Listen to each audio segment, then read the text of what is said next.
بسم اللہ الرحمن الرحیم۔ السلام علیکم ناظرین، امید کرتے ہیں کہ آپ سب خیریت سے ہوں گے۔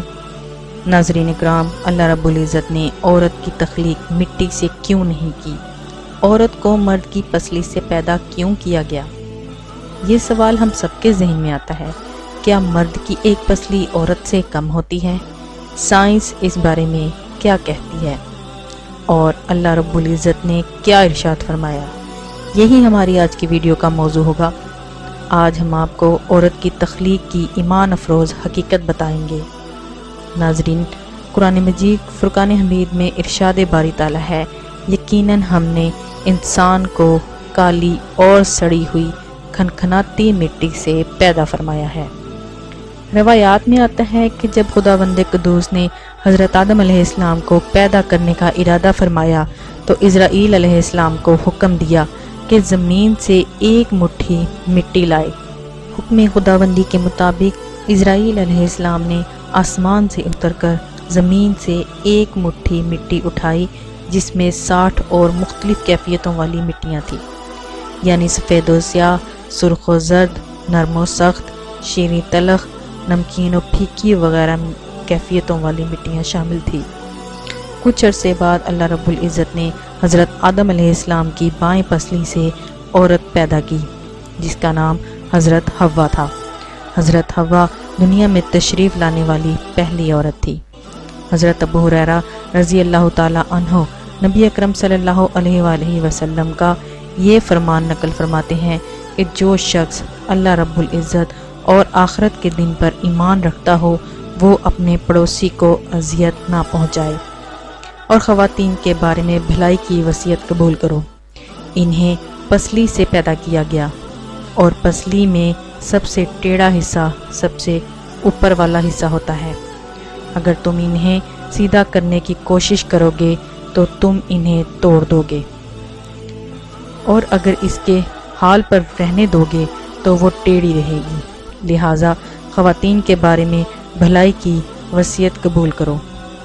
ناظرین اکرام، شریعت محمدی نے بہت سے معاملات میں عورتوں اور بچوں کا حکم ایک رکھا، جیسا کہ نماز با جماعت کا مسئلہ، جمعہ کا مسئلہ وغیرہ۔ تو شاید اس میں بھی اس بات کی طرف اشارہ ہے کہ عورتوں کے ساتھ بچوں کی طرح نرمی کا رویہ اختیار کرنا چاہیے۔ ناظرین اکرام، اسی طرح قرآن مجید فرقان حمید میں اللہ رب العزت نے ارشاد فرمایا، یعنی مرد عورتوں پر نگہبان ہے، یعنی عورت کی ضروریات، اس کی حفاظت اور دیگر کئی امور میں مرد عورت پر تسلط حاصل رکھتا ہے۔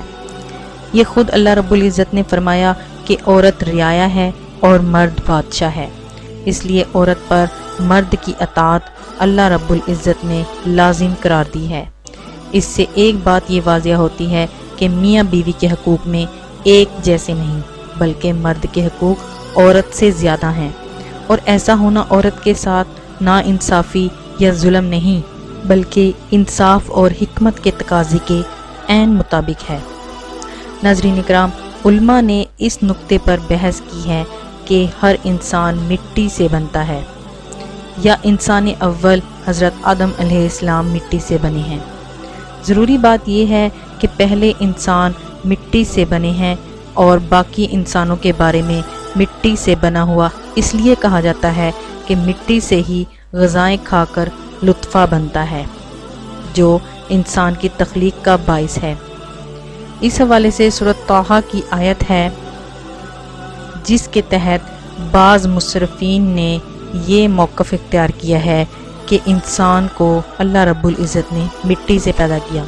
ناظرین اکرام، اسی طرح بعض کے مطابق مرد کی پسلی سے عورت کو بنا کر اللہ پاک نے مرد کو اپنی اس حکمت کا اشارہ دیا ہے کہ میں نے عورت کی تخلیق فرشتوں سے لائی ہوئی مٹی سے نہیں کی، بلکہ انسان کی پسلی سے کی۔